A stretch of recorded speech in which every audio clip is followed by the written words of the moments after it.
My name's Anthony George Brown. I was born in Kingston, Jamaica, and I grew up in Jamaica and the UK. Earliest memories are of the house that we had as a family. It was a wooden house because when you moved in Jamaica, you literally put your house on the back of a lorry and moved, and my mother had bought some land and moved her house to this land. And I remember, sleeping in the rooms in the house. I remember the garden. I remember going to the shops, and I remember going to school. Soon after I was born, my dad had come to the UK. He was a civil engineer, and the government had paid for him to study and work in the UK. And so after 5 years, he'd saved enough money. And had been working for a while. So in 1967, he sent for my mum, myself and my siblings, 2 brothers and 2 sisters, to join him here in the UK to start a new life.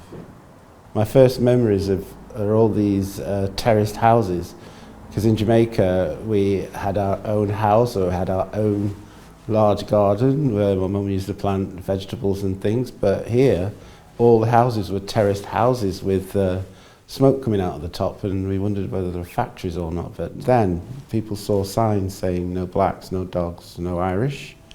They found it difficult to access venues to have social functions.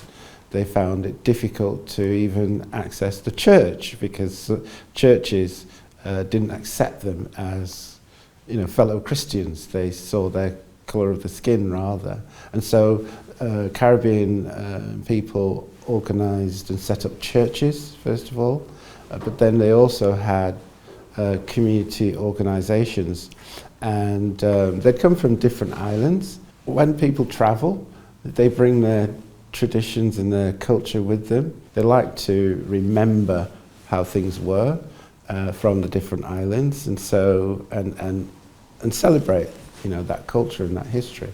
I had been taken back to Jamaica by my dad because in the 70s there were issues around African Caribbeans going to school and how they were treated within the education system, and my dad was concerned about that. So we went there and lived there for longer than 2 years, and whilst we were out of the country, the law changed. So the government made the Immigration Act, and that said if you've been out of the country for more than 2 years, you lost your residency status.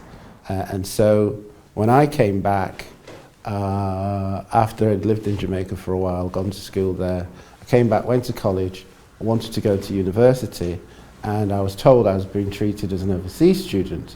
So obviously this concerned me. They said you needed to write to the Home Office.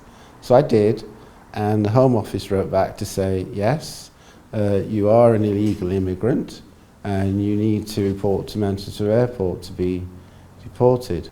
But the community rallied, and so they were able to get organisations to sign petitions, to write letters, demonstrate. There was a real upheaval about this issue, because they felt that they didn't want to see their community torn apart and divided the way the immigration laws was being imposed on a community that felt that they were British. In 2018, stories began to emerge through an article by Amelia Gentleman in The Guardian about people from the Caribbean who were being deported, who had lost their jobs, who couldn't access the NHS, couldn't get driver's license, bank accounts, and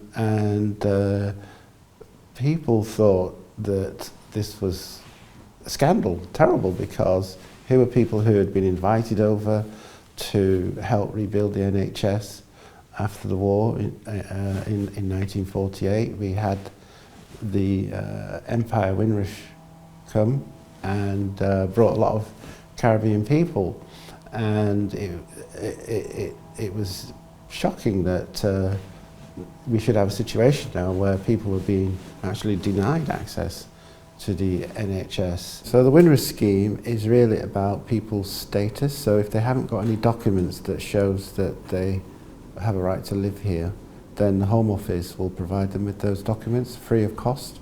So if they came before 1973, they could get their citizenship back, or they could get other documents to say that they have the right to live here. Our view is that we should still continue the struggle, but this time using the law that our forefathers had helped to put on the statute book. So we're building on what they had done, and this is why Windrush Defenders Legal focused on the law.